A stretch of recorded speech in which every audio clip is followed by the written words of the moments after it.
In today's video, I want to cover the installation of the glass and the screen for the Harbor Freight dual blast cabinet build.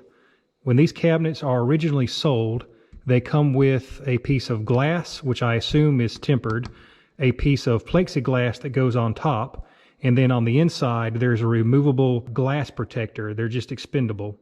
I didn't really like this setup. The way it's put together is you have to put bolts through the top side and the nuts on the back side. And the way the original cabinet is built, it's probably not too bad having a door on the side. But with how I built this one, I don't have that access. My top door opens up, which really wouldn't have made that one too hard to replace.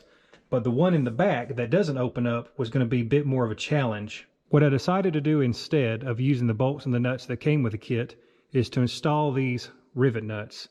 These are aluminum, so they're fairly easy to install, but you have to be careful because they're not very strong. It's very easy to strip one of these out.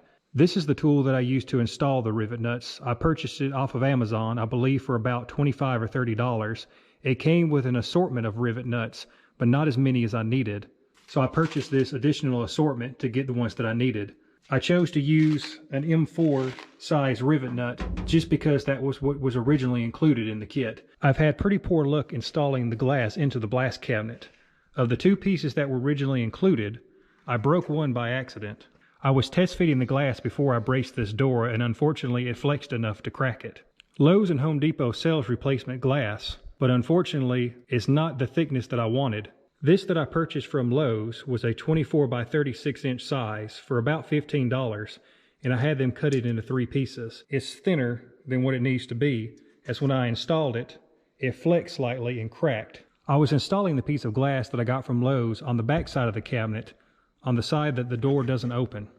Instead of continuing to try to install the glass from Lowe's that I believe is just too thin to work, I decided to try an experiment. I installed the piece of plexiglass that came with the kit. I'm going to have plexiglass on this side and regular glass on the other, and I'm going to see how they hold up. I see that question asked a lot online: is plexiglass good enough for a blast cabinet? You've probably noticed by now this piece of fine wire screen installed. The idea behind the mesh is the same as a snow fence.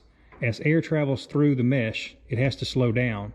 Anything that's suspended in the air current, such as the blast media, will fall out of suspension and never contact the glass.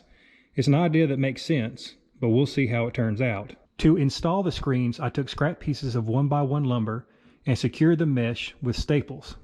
So that the screen doesn't have to come off every single time I replace the glass, I took the bolts and run them up through the bottom and out through the top. That's why these 4 studs on the left and right side have Acorn nuts on top. If I was to remove this piece of plastic cover, these studs would stay in place and the screen would not move.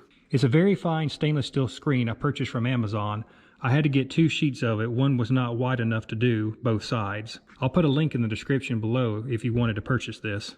One question I see asked a lot is how the screen will affect your visibility. Well, with the light off in the cabinet, you can clearly see the screen, and it's pretty much impossible to see inside. When I turn the light on, however, things become much clearer. The picture that you see now is a good representation of how it looks in real life. You can still see the screen, but it doesn't limit visibility very much. I would have absolutely no problem seeing what I'm doing inside the cabinet with the screen on. Before we get to the rest of the video, be sure to hit the like button and consider subscribing for more content. Comments, suggestions, be sure to post them.